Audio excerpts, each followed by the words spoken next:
41A section CrPC section అసలు ఏంటి?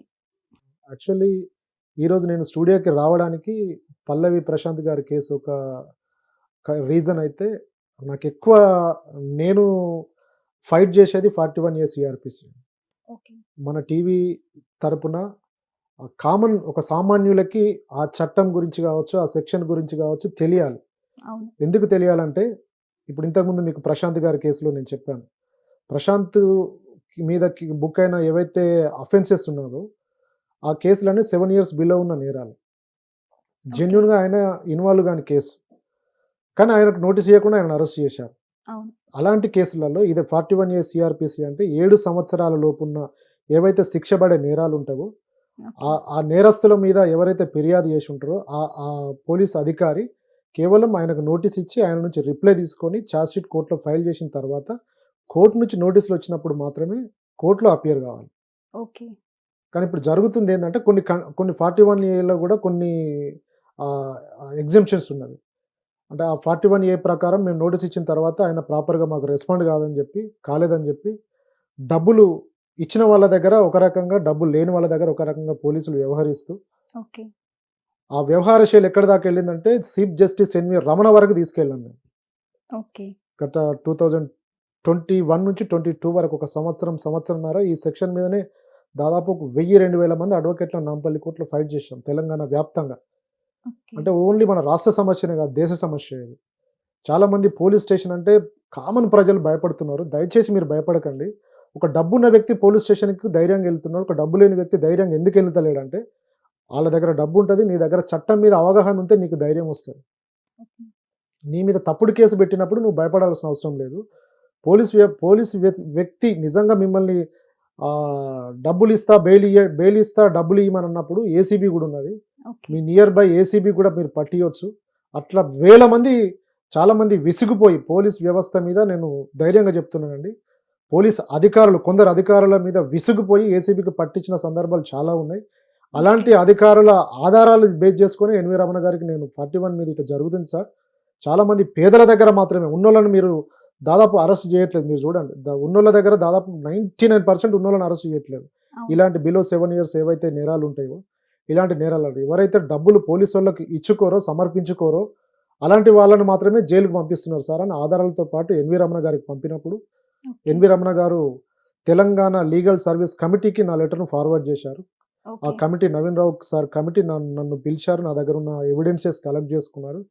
నాకు తెలిసి హిస్టరీలో అంటే పోలీస్ వ్యవస్థకి చాలామంది ఇంతకుముందు శ్రీరంగారావు గారు కావచ్చు, చాలామంది ప్రముఖ సీనియర్ న్యాయవాదులు దీని మీద కొట్లాడారు, గలమెత్తారు, ఉద్యమాలు చేశారు. వాళ్ళ కోవలోనే నేను ఆలోచిస్తూ వెళ్ళిన సందర్భంలో కమిటీ నా ఆధారాలు బేస్ చేసుకుని అంటే ఒక జూనియర్ లాయర్ అని వాళ్ళు భావించకుండా నా ఆధారాలు బేస్ చేసుకొని అవును నిజమే సామాన్యుల దగ్గర పోలీసు వాళ్ళు లంచాలు తీసుకుంటున్నారు, ఏసీబీకి పట్టుబడుతున్నారు. అదే డబ్బునుల దగ్గర 99% తీసుకోవట్లేదు వాళ్ళు. అంటే అరెస్ట్ చేయట్లేదు వాళ్ళని అని చెప్పి కమిటీ ఒక నిర్ధారణకు వచ్చి డీజీపీ మహేందర్ రెడ్డి గారికి నోటీస్ ఇచ్చింది. జక్కుల లక్ష్మణ్ అనే అడ్వకేట్ ఎన్వి రమణ గారికి లెటర్ రాశారు. ఇట్లా 41A మిస్యూజ్ అవుతుందంటే తెలంగాణ రాష్ట్రంలో దీని మీద మీరు చట్ట ప్రకారంగా చర్య తీసుకోమని డీజీపీ గారికి రాస్తే ఇప్పటి వరకు చర్య లేదు. ఆయన రిటైర్డ్ తర్వాత అంజన్ కుమార్ వచ్చారు. అంజన్ కుమార్ గారి దగ్గర కూడా పర్సనల్గా వెళ్ళాను నేను. అప్పుడు హోమ్ మినిస్టర్ మహమూద్ అలీ గారిని పర్సనల్గా కలిసాము, రిప్రజెంటేషన్ ఇచ్చాము. అంటే ఎన్వి రమణ గారు కమిటీ వేసిన తర్వాత కమిటీ డీజీపీకి నోటీసు పంపిన తర్వాత కూడా ఇప్పటికీ కూడా సామాన్యులకి పోలీస్ వ్యవస్థ ఏం చేస్తుంది. దయచేసి నేను గౌరవ ముఖ్యమంత్రి రేవంత్ రెడ్డి గారికి మనస్ఫూర్తిగా ఒక సామాన్య న్యాయవాదిగా విన్నవిస్తున్నాను సార్. మీ మీద కూడా చాలా అంటే ఈ 41A సిఆర్‌పిసి అనేది మిస్యూజ్ మీ మీద కూడా జరిగింది. మీకు తెలుసా ఆ విషయము? అంటే ఇప్పుడు అట్లీస్ట్ మీ గవర్నమెంట్లో ఈ 41A సిఆర్‌పిసి గురించి కొంతవరకు సరళీకృతంగా అంటే పటిష్టంగా ఉండేలా అంటే సామాన్యుడికి ఒక రకంగా న్యాయము, పేదవాళ్ళకి ఉన్నోళ్ళకి లేనోళ్ళకి తేడా కాకుండా అందరినీ సమానంగా చూసేలాగా ఈ చట్టంలో మార్పులు మీరు తీసుకొస్తారని పోలీస్ వ్యవస్థకి కొన్ని సరళీకృతి రెవెన్యూ వ్యవస్థ కొంత పటిష్టంగా అయింది. ఇప్పటి వరకు పోలీస్ వ్యవస్థ పటిష్టంగా లేదు. అవార్డులు ఇస్తున్నారు, నేషనల్ అవార్డులు వస్తున్నాయి, స్టేట్ అవార్డులు వస్తున్నాయి అన్న తప్ప ఒక పేదవాడికి నిజంగా న్యాయం జరుగుతుందా అనేది 90% న్యాయం జరగట్లేదండి. ఎందుకు జరగట్లేదో మీ విషయంలో మీరు అనుభవించారు కాబట్టి ఈ సెక్షన్ని దయచేసి పోలీసు వాళ్ళు దుర్వినియోగం చేయకుండా మీరు కాపాడి తగిన మార్గదర్శకాలు పోలీసు వాళ్ళకి ఇస్తారని మనస్ఫూర్తిగా ఈ ఛానల్ ద్వారా మీకు విన్నవిస్తున్నాను సార్. ఇప్పుడు చాలా మంది పోలీస్ వాళ్ళ దగ్గరికి కేసు తీసుకొని వెళ్తారు. పోలీస్ వాళ్ళు లంచం అడుగుతుంటారు. అలా ఇవ్వని పక్షంలో వాళ్ళు డైరెక్ట్ గా అడ్వకేట్ ని అప్రోచ్ అయ్యి వెళ్తే మీరు ఎలా వాళ్ళని హెల్ప్ చేస్తారు? ఇప్పుడు మీరు కరెక్ట్ క్వశ్చన్ ఇది. ఇప్పుడు చాలా మంది ఇప్పుడు నేను సార్కి రేవంత్ రెడ్డి గారికి ఎందుకు చెప్పాను, ముఖ్యమంత్రి గారికి అలా అలా పోలీస్ వ్యవస్థకు మీరు మార్గదర్శకాలు ఇచ్చినప్పుడు అందరూ సమానంగా అడ్వకేట్ అవసరం ఉండవు. నేను చెప్తున్నాను. ఓకే. అంటే సమన్యాయం జరిగినప్పుడు ఇప్పుడు నా దగ్గరికి ఎవరు వస్తారండి, అమ్మ డబ్బులు ఉన్న వాళ్ళు మా దగ్గరికి వస్తారు. ఓకే. అందరు కాకుండా కొంతవరకు కొంత ఫీజు బేర్ చేసుకు ఎంతో కొంత ఖర్చులు, కోర్టు ఖర్చులు, మినిమం ఖర్చులు అవుతాయి. ఇలాంటి నేరాలు ఉన్నప్పుడు మేము యాంటిసిపేటరీ బెయిల్ తీసుకుంటాం. లేదు కొంత ఫీజు బేర్ చేసినప్పుడు హైకోర్టులో నాట్ టు అరెస్ట్ బెయిల్ తీసుకుంటాము. కానీ ఈ ఫీజు బేర్ చేయని వాళ్ళు చాలా మంది ఉన్నారు రాష్ట్రంలో.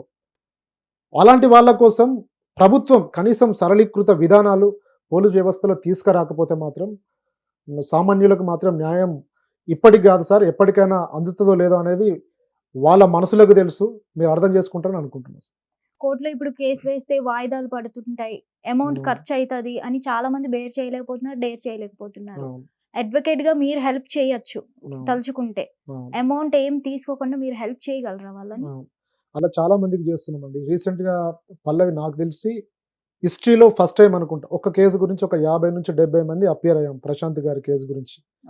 ఇప్పటి వరకు ప్రశాంత్ని మేము అంటే మీడియా ముఖంగా చెప్తున్నా, ఇంతకుముందు అన్ని ఛానల్స్లో మేము చెప్పాము, సింగిల్ రూపాయి కూడా ఆయన దగ్గర ఫీజు తీసుకోవాలి ఇప్పటికీ.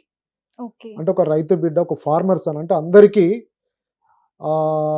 ఇన్స్పిరేషన్గా ఉండాలని బోలే గారు కావచ్చు, శివాజీ కావచ్చు, వాళ్ళు ఎలాగైతే ప్రశాంత్ని ఎంకరేజ్ చేస్తున్నారో నేను, మా కొలీగ్స్ వినోద్ కావచ్చు, చాలామంది రాజేష్ కావచ్చు, రామారావు కావచ్చు, వేణు కావచ్చు, శ్రీనాథ్, చాలామంది అడ్వకేట్లం ఉన్నాం. వీళ్ళందరం మనస్ఫూర్తిగా వాళ్ళు హౌస్లో ఉన్నప్పుడు ఎలాగ ప్రశాంత్కు హెల్ప్ చేశారో, అంటే ఎందుకు హెల్ప్ చేశారు, మేము ఇప్పుడు ఎందుకు హెల్ప్ చేస్తున్నామంటే ఒక సామాన్యుడు, ఒక పొలం పని చేసుకునే వ్యక్తి కూడా సెలబ్రిటీ కావచ్చు, అయిన తర్వాత కూడా ఆయనను అణచడానికి ప్రయత్నం చేస్తే ఆయనను ఆదుకోవడానికి న్యాయవాదులు ఉన్నారు ఇక్కడ. ఒక సామాన్యుడు పక్షాన కొట్లాడడానికి కొన్ని వందల మంది న్యాయవాదులు ఇక్కడ సింగిల్ రూపాయి తీసుకోకుండా. మా నాంపల్లి కోర్టులో మాత్రం 10,000 మంది అడ్వకేట్లమ్మ, 10,000 మంది నాంపల్లి కోర్టులో తెలంగాణ ఉద్యమంలో కూడా ప్రతి ఉద్యమం ఏ ఉద్యమం అనేది తీసుకొని న్యాయం కోసం కొట్లాడటంలో నాంపల్లి కోర్టు ముందుంటుంది. అలాంటి వాళ్ళు ఎవరైనా ఉన్నా ఇప్పటికీ చాలా మంది నేను 41 ACRPC ఫైట్ చేసిన తర్వాత చాలా మంది జక్కుల లక్ష్మణ్ మా కోర్టుకు వస్తుంటారు. ఉన్నోళ్ళ దగ్గర తీసుకుంటాము, లేనోళ్ళ దగ్గర సహాయం చేస్తాము. ఉచితంగా కూడా మేము చేసిన సందర్భాలు చాలా ఉన్నాయి.